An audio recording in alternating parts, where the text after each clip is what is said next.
ꯅꯨꯡꯁꯤꯕꯤꯗꯨꯅ Manipur entertainment ꯆꯦꯅꯦꯜꯕꯨ subscribe ꯑꯃꯁꯨꯡ like ꯇꯧꯕꯤꯔꯝꯃꯨ꯫ ꯃꯌꯥꯝꯕꯨ ꯑꯍꯥꯟꯕꯃꯛꯇꯗꯤ ꯀꯣꯛꯅꯣꯅ ꯈꯣꯏꯔꯝꯖꯔꯤ꯫ ꯉꯁꯤꯁꯨ ꯔꯤꯌꯦꯜ ꯍꯣꯔꯔ ꯁ꯭ꯇꯣꯔꯤ ꯑꯃ ꯄꯨꯗꯨꯅ ꯂꯥꯛꯆꯔꯤ꯫ ꯋꯥꯔꯤ ꯑꯁꯤꯕꯨ ꯂꯥꯟꯊꯣꯛꯆꯔꯛꯄ ꯃꯇꯝꯗ ꯁꯣꯏꯈꯤ ꯂꯥꯟꯈꯤꯕ ꯌꯥꯎꯔꯕꯁꯨ ꯇꯥꯕꯤꯔꯤꯕ ꯃꯌꯥꯝꯅ ꯉꯥꯛꯄꯤꯅꯕ ꯍꯥꯏꯖꯔꯤ꯫ ꯐꯔꯦ ꯑꯗꯨꯗꯤ ꯃꯌꯥꯝ ꯋꯥꯔꯤꯁꯤ ꯍꯧꯅꯕ ꯇꯧꯖꯔꯒꯦ꯫ ꯂꯥꯏ ꯁꯥꯟꯅꯕꯤ ꯏꯇꯩꯃ꯫ ꯑꯩꯒꯤ ꯃꯤꯡ ꯄ꯭ꯔꯦꯝ ꯀꯧꯖꯩ꯫ ꯋꯥꯔꯤꯁꯤꯒꯤ ꯊꯧꯗꯣꯛꯁꯦ ꯑꯩꯒꯤ ꯏꯃꯨꯡꯗ ꯑꯁꯦꯡꯕ ꯊꯣꯛꯈꯤꯕ ꯊꯧꯗꯣꯛ ꯑꯃꯒꯤ ꯋꯥꯔꯤꯅꯤ꯫ ꯑꯩꯒꯤ ꯏꯆꯤꯜ ꯏꯅꯥꯎꯁꯦ ꯑꯅꯤꯅꯤ, ꯗꯗꯥ ꯑꯃꯒ ꯑꯩꯒ꯫ ꯑꯗꯨꯒ ꯑꯩꯗꯤ ꯃꯇꯥꯡ ꯃꯇꯝ ꯆꯥꯅ ꯑꯗꯨꯝ ꯌꯨꯝ ꯄꯥꯟꯖꯔꯦ꯫ ꯍꯥꯏꯕꯗꯤ ꯑꯩꯗꯤ ꯃꯇꯝ ꯑꯗꯨꯗ ꯂꯨꯍꯣꯡꯉꯦ, ꯏꯆꯥ ꯑꯃꯁꯨ ꯂꯩꯔꯦ꯫ ꯇꯧꯕꯇꯕꯨ ꯑꯩꯈꯣꯏ ꯗꯗꯥꯁꯤꯗꯤ ꯆꯍꯤꯅ ꯁꯨꯝ ꯌꯥꯝꯁꯜꯂꯛ, ꯅꯨꯄꯤ ꯀꯣꯏꯕꯁꯨ ꯍꯦꯛꯇ ꯌꯨꯝ ꯄꯥꯟꯕꯒꯤ ꯃꯇꯝꯁꯨ ꯍꯦꯜꯂꯛꯀꯗꯣꯔꯦ꯫ ꯃꯗꯨꯅ ꯑꯩꯈꯣꯏ ꯂꯩꯀꯥꯏꯁꯤꯗ ꯂꯩꯕ ꯑꯐꯥꯎ ꯑꯐꯥꯎꯕ ꯃꯤꯑꯣꯏ ꯀꯌꯥꯅ ꯗꯗꯥꯒꯤ ꯅꯨꯄꯤ ꯁꯦꯝꯕꯤꯅꯕ ꯀꯣꯏꯆꯦꯟ ꯆꯦꯟꯅꯔꯤ꯫ ꯂꯩꯀꯥꯏꯒꯤ ꯑꯐꯥꯎꯕ ꯑꯐꯥꯎꯕꯤ ꯍꯥꯏꯖꯕꯗꯤ ꯃꯈꯣꯏꯒꯤ ꯏꯃꯨꯡ ꯃꯅꯨꯡꯅ ꯁꯦꯟꯅꯕ ꯉꯝꯗ꯭ꯔꯕ, ꯌꯥꯍꯧꯔꯛꯄꯒ ꯀ꯭ꯋꯥ ꯇꯂꯞ ꯖꯔꯗꯥ ꯆꯥꯕꯗ ꯃꯃꯤꯡ ꯂꯩꯕ ꯉꯥꯛꯇꯅꯤ꯫ ꯑꯗꯨꯒ ꯑꯩꯅ ꯂꯧꯔꯤꯕ ꯅꯨꯄꯤꯗꯨꯁꯨ ꯑꯩꯅꯕꯨꯗꯤ ꯃꯥꯁꯦ ꯌꯥꯝꯅ ꯐꯅ ꯎꯖꯩ, ꯑꯩꯒꯤ ꯅꯨꯄꯤ ꯑꯣꯏ ꯇꯧꯔꯤꯔꯗꯤ ꯈꯪꯗꯦ꯫ ꯇꯧꯕꯇꯕꯨ ꯏꯃꯥꯅꯗꯤ ꯑꯩꯒꯤ ꯅꯨꯄꯤꯁꯤ ꯁꯨꯛꯌꯥ ꯌꯥꯔꯝꯗꯦ꯫ ꯃꯕꯥꯅꯤꯁꯦ ꯑꯃꯒ ꯑꯃꯒ ꯍꯨꯏ ꯍꯧꯗꯣꯡꯒꯨꯝꯕꯅꯦ ꯍꯥꯏꯕ ꯇꯥꯏ꯫ ꯏꯃꯥꯁꯨ ꯑꯍꯟ ꯑꯣꯏꯖꯔꯦ ꯍꯥꯏꯕꯒꯤ ꯋꯥꯅꯤ ꯍꯟꯕꯤ ꯄꯣꯠꯇꯦ꯫ ꯁꯝ ꯑꯉꯥꯡꯕꯒ ꯁꯪꯒꯥꯏꯗꯅ ꯑꯩꯒꯤ ꯅꯨꯄꯤꯒꯁꯤ ꯑꯃꯨꯛ ꯑꯃꯨꯛ ꯈꯟꯅꯔꯛꯄꯗ ꯁꯨꯃꯥꯡ ꯃꯇꯣꯟ ꯐꯥꯎ ꯄꯥꯏꯗꯅ ꯂꯪꯕ ꯉꯝꯃꯤꯕꯅꯤ꯫ ꯑꯗꯨꯅ ꯑꯩꯒꯤ ꯅꯨꯄꯤꯁꯨ ꯏꯃꯥꯕꯨ ꯑꯃꯨꯛ ꯑꯃꯨꯛ ꯀꯤꯕꯒꯤ ꯃꯇꯥꯡꯁꯨ ꯌꯥꯎꯔꯛꯇꯕꯗꯤ ꯅꯠꯇꯦ꯫ ꯅꯨꯡꯉꯥꯏꯈ꯭ꯔꯕ ꯑꯩꯒꯤ ꯏꯃꯨꯡꯅꯤ, ꯄꯨꯔꯥ ꯋꯥꯟꯗꯔꯐꯨꯜ ꯇꯥꯕ ꯏꯃꯨꯡꯅꯤ꯫ ꯗꯗꯥꯒꯤ ꯅꯨꯄꯤ ꯌꯨꯝ ꯑꯁꯤꯗ ꯑꯅꯤꯁꯨꯕꯤ ꯃꯧ ꯑꯣꯏꯅ ꯂꯥꯛꯀꯗꯧꯔꯤꯕ ꯑꯩꯒꯤ ꯏꯇꯩꯃꯁꯦ ꯂꯩꯀꯥꯏꯁꯤꯗ ꯃꯆꯤꯟ ꯈ꯭ꯋꯥꯏꯗꯒꯤ ꯇꯣꯡꯕꯤ, ꯃꯧ ꯅꯍꯥ ꯑꯃꯅ ꯅꯨꯄꯤ ꯁꯦꯝꯕꯤꯅꯕ ꯀꯣꯏꯆꯦꯟ ꯆꯦꯜꯂꯤ ꯍꯥꯏꯕꯁꯤ ꯑꯩꯁꯨ ꯇꯥꯔꯦ꯫ ꯃꯗꯨꯗ ꯑꯩꯁꯨ ꯅꯣꯡꯃꯗꯤ ꯏꯃꯥꯗ ꯁꯨꯝꯅ ꯍꯥꯏꯔꯝꯃꯤ, ꯏꯃꯥ, ꯗꯗꯥꯅ ꯂꯧꯔꯛꯀꯗꯕ ꯅꯨꯄꯤꯁꯦ ꯒ꯭ꯌꯥꯟ ꯇꯥꯕ, ꯏꯃꯨꯡ ꯃꯅꯨꯡ ꯂꯣꯏꯅꯕ ꯍꯩꯒꯗꯕ, ꯌꯨꯝ ꯄꯥꯟꯕ ꯍꯩꯕ ꯅꯨꯄꯤꯗꯤ ꯀꯩꯁꯨ ꯑꯣꯏꯔꯔꯣꯏ ꯑꯩ ꯈꯪꯉꯤ꯫ ꯃꯔꯝ ꯍꯥꯏꯕꯕꯨ ꯅꯨꯄꯤꯗꯨꯕꯨ ꯁꯦꯝꯃꯛꯀꯗꯧꯔꯤꯕ ꯅꯨꯄꯤ ꯁꯦꯝꯕꯒꯤ ꯊꯤꯀꯥ ꯑꯣꯏꯕ ꯃꯍꯥꯛꯇꯣ ꯑꯩꯅ ꯃꯁꯛ ꯃꯨꯟꯅ ꯈꯪꯕ ꯃꯤꯅꯤ꯫ ꯉꯁꯤꯐꯥꯎ ꯃꯥꯅ ꯂꯩꯀꯥꯏ ꯑꯁꯤꯗ ꯀꯅꯥꯒꯤ ꯅꯨꯄꯤ ꯊꯤ ꯈꯪꯗꯕ, ꯌꯨꯝ ꯄꯥꯟꯕ ꯈꯪꯗꯕ ꯅꯨꯄꯤ ꯅꯨꯄꯥ ꯀꯌꯥ ꯑꯃ ꯁꯦꯝꯈ꯭ꯔꯕꯅꯤ꯫ ꯑꯗꯨꯅ ꯑꯇꯩ ꯆꯥꯕꯗꯤ ꯑꯃꯠꯇ ꯑꯣꯏꯒꯟꯗꯦ, ꯅꯨꯄꯤꯁꯨ ꯃꯉꯥꯏ ꯅꯨꯄꯥꯁꯨ ꯃꯉꯥꯏ꯫ ꯑꯗꯨꯒ ꯑꯩꯒꯤ ꯏꯌꯥꯝꯕꯅꯤ ꯍꯥꯏꯗꯅ ꯑꯃ ꯂꯩꯔꯤꯁꯤꯁꯨ ꯅꯨꯄꯤ ꯐꯪꯗꯕꯒꯤ ꯍꯧꯅꯕꯤ꯫ ꯃꯤꯅ ꯁꯦꯝꯃꯤꯕ ꯅꯨꯄꯤꯗꯨ ꯀꯝꯗꯧꯏ, ꯃꯥꯒ ꯂꯩꯃꯤꯟꯅꯕꯗ ꯅꯨꯡꯉꯥꯏꯗꯧꯔꯤꯕ꯭ꯔꯥ ꯀꯔꯤꯅꯣ ꯀꯔꯥꯅꯣ ꯍꯥꯏꯕꯁꯤ ꯑꯃꯠꯇ ꯌꯦꯡꯉꯣꯏꯗꯣꯔꯤꯕꯅꯤ꯫ ꯐꯪꯖꯗ ꯆꯥꯛꯆꯥ ꯍꯥꯏꯗꯅ ꯑꯗꯨꯝ ꯑꯍꯥꯟꯕ ꯍꯦꯛ ꯎꯅꯕꯒ ꯌꯥꯔꯦ ꯍꯥꯏꯗꯅ ꯍꯦꯛꯇ ꯈꯨꯝꯇꯣꯛꯑꯝꯗꯣꯔꯤꯕꯅꯤ꯫ ꯅꯨꯡꯉꯥꯏꯗꯣꯔꯤ ꯏꯃꯨꯡꯁꯤ ꯀꯨꯝꯍꯩ ꯑꯃ ꯇꯥꯗꯣꯔꯤꯅꯤ ꯍꯥꯏꯔꯝꯃꯤ꯫ ꯏꯃꯥꯅ ꯑꯃꯨꯛ ꯏꯕꯨꯡꯉꯣ ꯅꯌꯥꯝꯕꯒꯤ ꯅꯨꯄꯤ ꯊꯤꯕꯗꯗꯤ ꯅꯈꯣꯏ ꯃꯁꯤ ꯐꯥꯎꯗꯨ ꯌꯥꯎꯔꯛꯑꯅꯨꯗꯅ, ꯃꯥꯒꯤ ꯃꯔꯥꯏꯕꯛꯅꯤ꯫ ꯅꯨꯄꯤ ꯐꯕ ꯍꯥꯏꯔꯤꯕꯁꯤ ꯃꯥꯒꯤ ꯅꯨꯄꯥꯅ ꯋꯥꯔꯛꯄ ꯍꯩꯔꯤꯉꯩ ꯅꯨꯄꯤꯗꯣ ꯒ꯭ꯌꯥꯟ ꯇꯥꯗꯣꯔꯤꯕꯅꯤ꯫ ꯍꯥꯏꯔꯤꯕ ꯅꯪꯒꯤ ꯅꯨꯄꯤꯗꯨꯕꯨ ꯀꯌꯥꯝ ꯐꯔꯤꯒꯦ ꯅꯪꯅ ꯉꯥꯡꯉꯤꯗꯨꯕꯣ? ꯃꯥꯕꯨ ꯅꯨꯡꯇꯤꯒꯤ ꯑꯌꯨꯛꯁꯦ ꯏꯔꯨ ꯃꯥꯏꯊꯖꯕꯕꯨ ꯇꯧꯔꯒ ꯆꯥꯛꯄꯨ ꯊꯣꯡꯕ ꯌꯥꯎꯈ꯭ꯔꯕꯣ? ꯑꯩꯅ ꯈꯪꯉꯛꯄꯗꯒꯤ ꯑꯌꯨꯛ ꯈꯨꯗꯤꯡ ꯑꯍꯟ ꯑꯣꯏꯔꯕ ꯅꯃꯥꯏꯅ ꯆꯥꯛ ꯊꯣꯡꯉꯒ ꯅꯈꯣꯏ ꯄꯤꯖꯕ ꯍꯧꯔꯛꯄ ꯅꯠꯇ꯭ꯔꯣ? ꯌꯥꯔꯦ ꯃꯁꯤꯗ ꯅꯈꯣꯏ ꯌꯥꯎꯔꯛꯑꯅꯨ꯫ ꯏꯃꯥꯒꯤ ꯏꯔꯟ ꯏꯊꯨꯝ ꯑꯃꯠꯇ ꯂꯩꯇꯦ꯫ ꯑꯗꯨꯅ ꯃꯧ ꯑꯅꯤꯁꯤꯗ ꯑꯃꯗ ꯁꯤꯟꯅꯔꯝꯅꯤ ꯂꯩꯇꯕꯅꯤꯅ ꯑꯩꯈꯣꯏꯁꯦ ꯄꯨꯡꯂꯩꯗ ꯂꯩꯁꯤ ꯈꯨꯝꯃꯛꯏ꯫ ꯑꯩꯅꯁꯨ ꯑꯃꯨꯛ ꯈꯪꯗꯦ ꯏꯃꯥ, ꯑꯩꯗꯤꯕ ꯀꯨꯝꯍꯩ ꯅꯨꯡꯉꯥꯏꯗꯣꯔꯤ ꯍꯥꯏꯔꯤꯁꯤꯅꯤ꯫ ꯑꯁꯨꯝꯅ ꯍꯥꯏꯔꯝꯃꯒꯁꯨ ꯑꯗꯨꯝ ꯊꯣꯔꯛꯏ꯫ ꯃꯁꯤꯒꯤ ꯃꯇꯨꯡ ꯑꯩꯅ ꯈꯟꯕꯒ ꯇꯧꯕꯒ ꯗꯗꯥꯅ ꯃꯤꯅ ꯁꯦꯝꯃꯤꯕ ꯅꯨꯄꯤꯗꯣ ꯑꯍꯥꯟꯕ ꯍꯦꯛ ꯁꯛꯈꯪ ꯃꯥꯏꯈꯪ ꯅꯍꯟꯕꯒ ꯄꯥꯝꯃꯦ ꯍꯥꯏꯗꯅ ꯂꯨꯍꯣꯡꯅꯕ ꯁꯦꯝ ꯁꯥꯔꯝꯃꯤ꯫ ꯑꯩꯁꯨ ꯗꯗꯥ ꯂꯨꯍꯣꯡꯉꯝꯗꯥꯏꯗꯨꯗ ꯌꯨꯝ ꯑꯁꯤꯗ ꯏꯇꯩꯃ ꯑꯣꯏꯅ ꯂꯥꯛꯀꯗꯧꯔꯤꯕ ꯅꯨꯄꯤꯗꯨꯒꯤ ꯂꯝ ꯑꯗꯨꯗ ꯅꯨꯃꯤꯠꯇꯣ ꯊꯕꯛ ꯑꯃ ꯆꯠꯂꯝꯃꯤ꯫ ꯑꯩꯁꯨ ꯂꯝ ꯑꯗꯨ ꯌꯧꯔꯛꯄꯗ ꯁꯨꯝ ꯋꯥꯈꯜ ꯑꯃ ꯈꯜꯂꯛꯄꯗꯒꯤ ꯑꯩꯅ ꯂꯩꯔꯤꯕ ꯃꯐꯝ ꯑꯗꯨꯗ ꯏꯇꯩꯃꯁꯤꯒꯤ ꯃꯔꯤ ꯃꯈꯣꯡ ꯁꯨꯝ ꯑꯩꯅ ꯏꯆꯝ ꯆꯝꯅ ꯍꯪꯉꯝꯃꯤ꯫ ꯃꯇꯝ ꯑꯗꯨꯗ ꯑꯩꯈꯣꯏ ꯏꯇꯩꯃꯁꯦ ꯂꯩꯀꯥꯏꯗ ꯐꯩ ꯉꯥꯛꯇ ꯍꯥꯏꯅꯔꯛꯈꯤ꯫ ꯆꯍꯤꯁꯨ ꯈꯔ ꯌꯥꯝꯂꯕꯅꯤꯅ ꯃꯔꯟ ꯃꯊꯨꯝꯒ ꯋꯥꯄꯣꯠꯇꯦ ꯍꯥꯏꯗꯅ ꯂꯩꯀꯥꯏꯒꯤ ꯃꯤꯅ ꯁꯨꯝ ꯋꯥꯔꯤ ꯇꯝꯃꯛꯏ꯫ ꯇꯧꯕꯇꯕꯨ ꯑꯩꯈꯣꯏ ꯏꯇꯩꯃꯁꯦ ꯑꯇꯣꯝꯕꯤꯒꯤ ꯃꯆꯥ ꯑꯣꯏꯕꯖꯥꯠꯅꯤ꯫ ꯑꯍꯟꯗꯨꯒꯤꯅ ꯉꯟꯅ ꯑꯩꯈꯣꯏ ꯏꯇꯩꯃꯒꯤ ꯏꯃꯥꯗꯨꯅ ꯌꯨꯝ ꯑꯗꯨꯗ ꯍꯦꯛ ꯂꯥꯛꯄꯒ ꯑꯗꯨꯝ ꯆꯠꯈ꯭ꯔꯦ ꯍꯥꯏꯅꯔꯛꯈꯤ꯫ ꯋꯥꯔꯤ ꯍꯥꯏꯕꯨ ꯃꯁꯤꯅꯤ ꯂꯩꯀꯥꯏ ꯑꯗꯨꯗ ꯑꯩꯅ ꯍꯪꯉꯨꯕꯗ ꯍꯥꯏꯔꯛꯄ꯫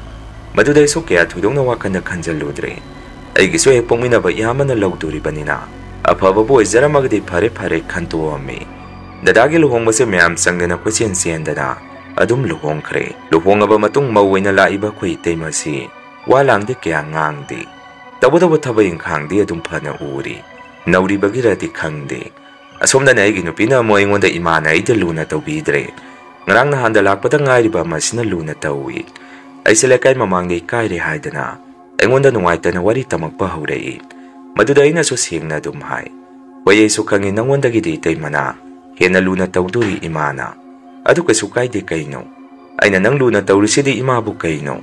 ꯃꯔꯟ ꯃꯊꯨꯝ ꯌꯥꯝꯅ ꯂꯩꯗꯅ ꯅꯕꯥꯅꯤꯒꯤ ꯃꯔꯛꯇ ꯁꯦꯕꯥ ꯀꯟꯕꯤ ꯑꯃꯗ ꯏꯃꯥꯒꯤ ꯃꯔꯟ ꯃꯊꯨꯝ ꯄꯨꯝꯕ ꯂꯣꯏꯅ ꯁꯤꯟꯅꯔꯝꯅꯤꯁꯨ ꯂꯩꯇꯦ꯫ ꯁꯤꯗ ꯅꯪꯅ ꯄꯋꯥꯗ ꯋꯥꯁꯜꯂꯤꯗꯣ ꯀꯔꯤꯒꯤꯅꯣ? ꯌꯦꯡꯉꯣ ꯍꯧꯖꯤꯛꯇꯤ ꯅꯪꯁꯨ ꯀꯣꯝꯃꯦ꯫ ꯏꯇꯩꯃꯅ ꯆꯥꯛ ꯏꯟꯁꯥꯡ ꯊꯣꯡꯗꯅ ꯑꯩꯈꯣꯏ ꯄꯨꯟꯅ khutta hamaga sarisidi adu nangsu marak-maraktadi sakum changmu ngarang nahanda lakpa kuidraba itaimana akwai se lana ukini ngasigi itaimagi insang du suphanabo hawi koi itaima se thongma thakpadi haibajani kuina ama yumda leisaraga leirabanina thongma thakpagi maramdadi a yaurabajani horendi ngadum thongange itaimada nangsu changmak thongdaga chu insang chembadu phawdi mateng khara pangu nungtigi soga dum leiranu hapui su heksu kai hairammi maduda masu sawgalaki nakoina aise yamna tanba tahalle aise yungi thaba inkhang amata sudabra nangna ngangido haidana sabing ngangba haurakpadagi aisu magi magun khangbanina manaramdana adum aisu mapanda thorami dadagi luhongaba matung sahi pharamdai seda imung ase mong mataw ama tawba hauraki koi tema so ayuka numidang wairang basi irujaruni haidana pukri romda sakki basi kuina leiraka hekta karaki akoigi pukri leibaduge hek mamangda yumma masulai hojiki imung duna so ite magi maramda kai kaino akiba wa khara so hairaki madudaina so thajaramde lakpase isu phadriba mana aduguma thabopu tawromgadrane tawromoide ite mana thaba inkhang phabasida makoina kalaktana imung khananaba poaida haijanbani khalammi adubo miduna adumna wafam khara hairabanina aigi wakandasu kariguma singnaba amadi sum pokpadi hauraki numito ise thabak salamde aigi kada kai kaino thaba inkhang khara tawraga leirammi numit tarakpagi sandya yasangakpa matamadaida aise akwai kadagi thoraktuna ngahak sumangda lepaga lei itaimasu irujaba pukri romda kungki haibase aisu khangamde maduda isu haipetang pukri na leiriba maike adumda yengthubada pukri mapala daida maikugumna tawba lechin mapaisu manba angau ngauba khara pairga leibase aina uraki wakanda so aise kaino ada angau ngauba khara pairisibo asibo maikurana natraga imana ingkon singtopagi phata hauti mai thari bazara karino sibo haidana isu maike adumna sum sangsalammi sumaina pukri mapala daida sangsalakpada angakpani asai sumangdagi maiku oina aina ukiba singadu migi mong matawdongna tawrga pukri mayaya duda maninuna pairga leibadu aina uraki madu hek purukpadagi singa hektang duda isasi tarang malang masalammi wakanda isa kaino aina uriba singa sibo manglane aina tawrisibo haidana summunna sum yengde yang salubada migi mong matawdongna tawba angawba manin singadu pukri mayaya duda sum mami sami mamnaga mamsalakpaga sum tamna mangki matawduda isu maphamadaida kuina lepaga leibadu kijarakpadagi adaidagi ima haidana kana kauraga yumlomda kana sensalami imaga igi nupigana soina kana pakhana kaurakpaduda kedaurage haidana makoisu pakhana mapanda senthorei madudaina makoida sumna hai pukri mayaya isda kaino khangde angawba manin noida migi mong matawdongna pairga sumlei aina changsalaga yengobada pukri mayaya sida sum tamna mangkhre nati asibu kari warijano numidang wairam sida ibu laiga do ungnara bazara hairammi imana musumna kumai ngaiko nangi dubo sengabane adumaina bo hek leirambrane natraga pukri isdagi singmanin karakpadu madu oirangbadrane hairei aina mo ima hujikse kalen thane ningtham tha nati asuk sarkan sidabu pukri isdagi singmanin kamaina karak turige asukuiba matamche sumaina inkole sida aina mukpok thengnaraktri nakoida su amukpok sumaina thengnare hairam khiroi ngasigi numise ai tasengna angakpa kiba mai sada poi adoi ma koi taimadi hojik karaida leikhre hangammi imana muk karigino nangna natai ma mukhangi badi lejanungani kaino khumai aina muk karaida noi taimana lehuribo sakumdara karai waidano haibane hangammi imana mukhangdena kaigino haibane nangna natai ma hangi do khumai adumna aina mapande itaima sumpan baduda koi taima se makoi kadagi thoraki aduga engonda prem kaidorage hangai aisu itaima da munne yengdune itaima na nahan kai pukri mapanda numidang wairam irujaba satpada itaima nang kai thengnarkiba leikige aduga ngaside itaima nang pukri romda satpirudriba hangamme itaima na muk prem karisu thengnade kaino adu kaidorage karigino nang na du hangido hangai aisu ngha khusina kokta holaga kaisu tawde de itaima yare ngakta ngai kada potharukige hairamduna aisu ai kada prap sanga ami aigi nupina soigi mong mataw aduda ma so aigi nakta sangaktuna kaidorage dada sengbro nangna tamiba pawdubu hangai aina muk kaino sengdaba haibabu ai ngasi se layungnare ai khange ngasigi numisida ai karino ma soidana tawrani khange haidana ai se isagi kharaga pakhat chawbaga aigi nupi soigi yongi taw aduda pakhatana ima kauba thoki imagi taimaga soigi kada sangai aduga ingona pakhatana ba makoi mayamna themjan birammi Itaimana su aingonda prem nang kaisu tauroyi. Nang nasa natungda wakanda pukhanda khanjalaba mali. Sese nang kiba phanaba ai mai lobirukige. Nasada mai okthokse haidana itaimana mai lobiruraga. Aisi itaimana mai okthokpirammi. Adumna tawbadagi aisi isada pakhalama sing adu khara makhaidi pharammi. Akoi dadasu thaba ama chatkibadu hanjalaktuna pakhana aigi kada changakhi. Aduga prem kaidaure haibado nang kaidaurake haidana dadana su pakhana hangbirei. Madudaina dada pukri mayada manin noina. Kaino khara aina uri adugine tawrise hujikpudi ai karisu tawdre. Khara phare hairammi. Dadana muk adudi kari wari bazano. Laitin thora bazara in kholisida haidana. Dada su makhoni saw hek sawbo makai hangjare. Dadagi mong mataw to da imana mo. Tawridana machil manawgi hangnabi. Ani maksap manajabani pakhat sawbadi. Isanu pani khak popusi nupa thupa mate yawdeda. Kigan khraba ngakto ina tawredo. Yare yare ibo song nang su halakpada ngairibanina. Nangi kada sangjakro. Mauhan nang su sak thungami natra luisanjaruro. Aduga ranjana nang na premgi manakta ngahak leibiro. Lawa khoi su thoknarase haidana loina thokre. Aigi nupina aigi nakta aigi seba tawraga lei. Matam aduda aina aigi nupida wafam ama hauduwami. Yengo ngasigi numise aidi manga sap manare. Aina singnarpa amasung ngasidi isana haktiangnana tengnare. Aina harisini ngasina su loikiroi. Nongma natraga nongma imong ngasigi miyoya manasu. Mapam aduda kariguma khara amuk tengnarakini. Masi aigi thajabani. Aduna nakhoisu mapam adomda sangbada khara cheksallu. Pukri mapaladaida kanagumba amana kariguma ama sanari haidana. Aigi nupida aina hairammi. Aigi wapam aduda masu kiraba mali. Aingonda sumna hangai. Kay wangang sangang nodugo aidi kibo sumki sale. Kanana no mapam aduda sanari duna. Kayno sanari sina hangai. Maduda aina mugwapam si nakhoida tamthokpa yadri. Nakhoida hek tamubada amaga nungai na kiroi. Matam khara ngai ko nakhoisu dum khangjaraksani hairammi. Aigi nupina muk yare aingonda phok tamningdaba. Tamaroidaba wadudi matung manaw hairakano hairei. Aisu wakal amada makha taramde ungduna kariguma khara sum wakal tawraga leirammi. Numitudagi matam kharadi akoi itaimasi. Numidang waram pukri dai rujaba thorakpadu aina pakpak thengnaramkhidre. Adubu yum thangnariba yum khara sinadi tamnare haidana. Sibon ngangnaba khara aina taba phangammi. Numidang maning maya sokprak mi chatpadongna tawba. Makhoi yumgi jinga mathakta mi chatpadongna tawba amadi. Maram misa sadana imung manung pukhata khanaba. Masiguma mong matawse imung kharada tawre haidana. Sibon ngangnaba haurakhi. Aduga khoi pukina leiriba domda yum amakhak leiriba imung aduna su. Lekai de itaimasi butsanare. Pukri mapandi itaimana laitin sanarma makoina thengnaba uba yaure haidana. Sandokpa haurakhi. Aidi wafam aduda karino tawrisibo haidana. Wakanse mon khanba haurammi. Tawbudabo imadi itaimasi mana khara lunaga tawbaga. Hojiki imung adu imana yamna sawrammi. Lekai de imung nupibo phataba badanam piba. Aigi imung nupi ahanse laitin khara ningjaba kanbasida. Makoina lana pokthokpire. Aduna imung adu wafang nakini. Nongmadi haidana imasi yamna sawrammi. Akoi yumthangnana leiriba imung aduna so aingonda sumna hairakhi. Prema khodi numidanga se tumgadaba kibu kire. Inaw nupaga iga sumaram ilay leitana pukhanda khanare. Ahansingna haibadadi masi laitin sana salaga. Imungda thajalakpagini su hai. Aduna khoi imungdadi karimata tawdro. Nangsu nongma nakoi pukri mapanda. Kari-karino yamna thengnai haidana pauktai. Aduna muk kamaina tawrino. Nate khoi saida lai sanaba miga leiraba zaro hangai. Madudaina mo sumna khummi. Tainoksa khangre tawrise. Aisu numito tasingna thengdi thengnare. Ado nangonda wapam si kananadi tamakki hangammi. Tainoksa na muk na khoi nayambana nahan aingonda hairambani. Ado khoi de saida leiba kibu kisalene hairakhi. Madudaigi wakan manungda sumna khanjarammi. Akhoi dada si susibu mingonda muk tamthoga leirammi khalammi. Kona hal adudaina muk tainoksa. Khangdene asaida lai sanaba leiraba zara. Aisu numito adumaina thengnari duni hairammi. Tainoksa na amu. Ado yung mama ani sidadi soidana leire khange misakto. Machi thainadi sumaina tawrampote. Khangnarabadi akhodi yumthangnabadi amani kaina.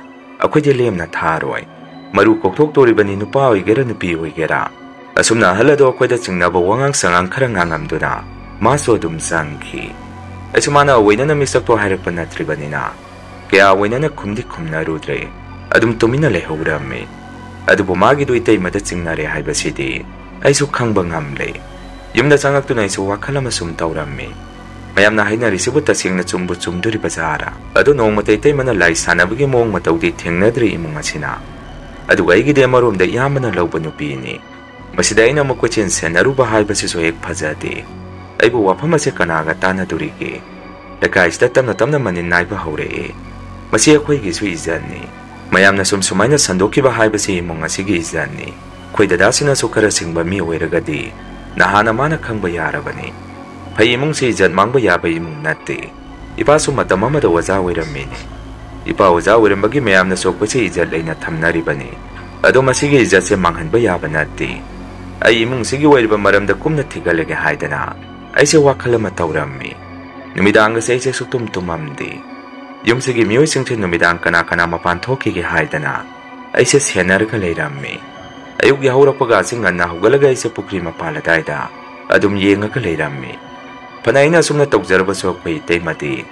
isam samna leiba mong matawdaina sum uba phangki madudaigi wakanda sui teimana lai sanarumgani haibasi thajadaba matang su yaurakhi lekaidana marol ama nongmagi teimase lai sanare pisaki mamong nupise lai sanare haidana sum sandorakpadagi imaso numitudi asabudo phathaba ngamaktraba mali akhoi pukri romda leiba imung aduda sangsanduna imung aduga imaga khanarami nakhoi naigi imok se lai sanare hairibase khudam piba ngamgadra karang panda no mana lai sanari si nomate imung asina thengnade aduga nakhoi na lekaida sandoi basina karigeno adina khoi imong nupina lai sanarambagi khudam sabut puthopa ngamdrabadi lekaida noina sandokiba singadu lale haijarugadabani haidana imache saungne imung aduda ngangammi imung adugi miyoi singna somo sumna kumai namong nupido khandana khallagadi afaba mari makong thiraga khallau yadro nakhoina thengnajadabagi wani khodi masing yamle thengnaribasi pau tambabu hangoi mapi thongdana heklepam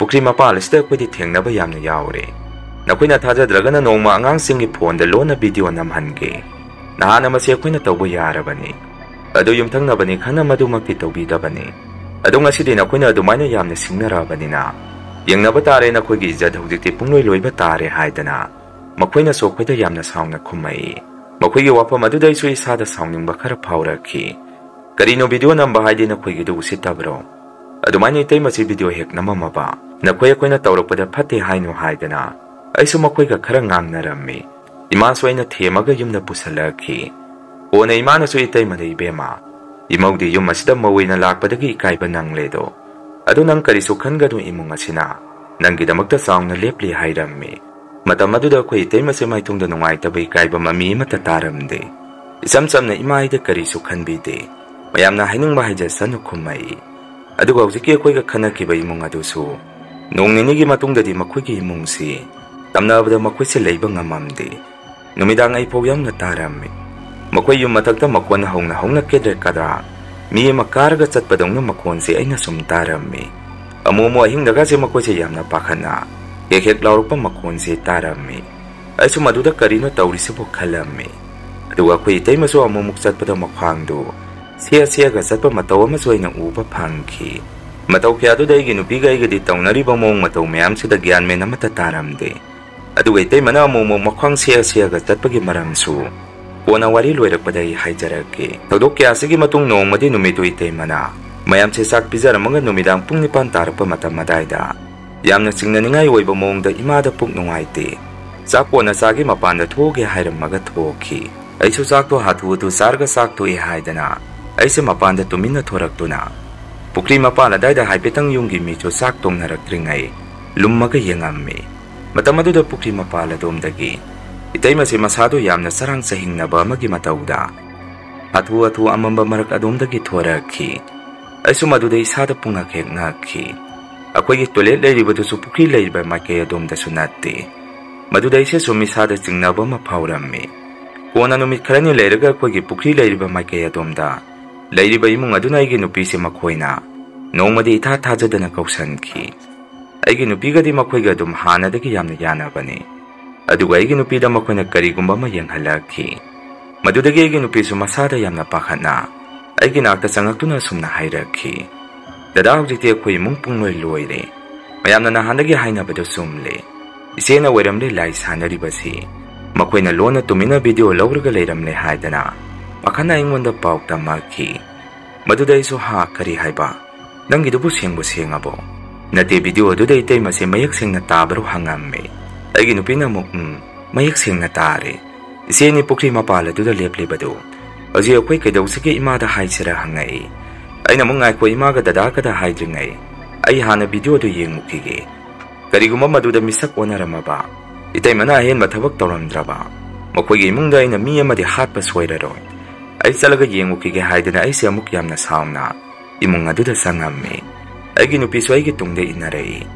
Video do ay nagyeng pa matamdadi. Tasiyang napukri mapala do day tay manat tawrami ba mong matawado. Ay di yeng pa ngamamdi. Madudagi so itay manik hangapadagi.